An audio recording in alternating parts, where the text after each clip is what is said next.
On parle souvent de traitement, mais rarement de ce qu'on attend d'eux. Quand on est dans le chronique, on peut pas guérir. Alors ce qu'on veut, c'est vivre. Ce texte, c'est pour rappeler que les attentes, elles sont pas accessoires, elles sont centrales. Ils veulent marcher sans douleur, sans pilule à l'excès, faire leurs courses seuls, sortir sans excès de stress, alléger les contraintes, garder leur autonomie, pas juste survivre mais garder leurs amis, rire avec leurs gosses, kiffer un resto, pas compter les minutes entre deux caches et trop costaud. La qualité de vie, c'est pas un luxe à la marge, c'est le cœur du projet, c'est ça qu'on recharge. Mais parfois les attentes se croisent, se cognent, se blessent, faut moins de douleur, mais plus d'adresse, on veut marcher mieux, mais réduire les cachetons, tu veux tout, on peut pas, alors faisons des questions. La priorité, elle se discute, elle s'écrit pas, c'est un pacte entre deux voix, pas juste un choix du gars, faut choisir ensemble ce qui compte aujourd'hui, et accepter que demain, ce sera peut-être pas lui. C'est pas des caprices, c'est pas des envies, c'est des bouts de vie qu'on soigne, pas des bilans de lundi. Viens l'attendre, c'est la boussole, pas l'obstacle. Écoute-la si tu veux que le soin soit impact. C'est pas des caprices, c'est pas des envies, c'est des bouts de vie qu'on soigne, pas des bilans de lundi. Viens l'attendre, c'est la boussole, pas l'obstacle. Écoute-la si tu veux que le soin soit impact. Le deal est dur, l'esthétique ou le fonctionnel, un coup de fléchi pour manger seul ou un bras modèle. Et si demain j'ai un enfant, est-ce que j'aurais regretté d'avoir voulu plaire aux autres plutôt que porter?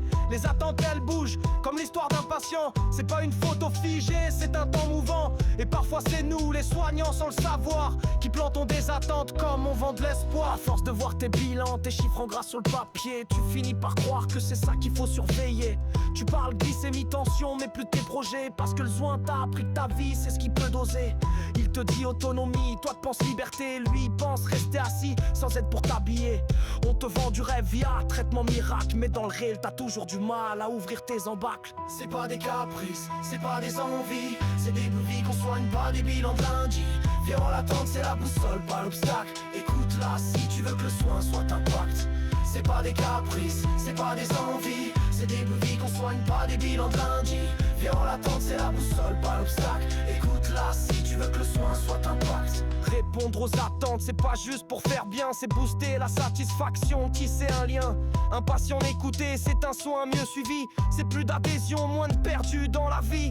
Et si ta ligne soin est quotidien sans friction, t'obtiens ce qu'on appelle une vraie efficacité en action. Mais tant que les essais cliniques zappent cette dimension, on soignera des chiffres, pas des situations. Aujourd'hui, c'est les chiffres qu'on met dans les rapports, pas les attentes ni les rêves qu'on emporte. Mais demain, si l'innovation cale, ça pourrait changer. Quand le progrès n'est plus dans le gène mais dans l'usager. Tu connais la loi des rooms, les coûts explosent, les molécules stagnent, les brevets font la pause. Et si demain, c'est ta voix qui pèse, alors tant mieux, même si c'est pas que ça monétise. C'est pas des caprices, c'est pas des envies, c'est des bouts de vie qu'on soigne, pas des bilans de lundi. Viens l'attendre, c'est la boussole, pas l'obstacle. Écoute-la si tu veux que le soin soit impact.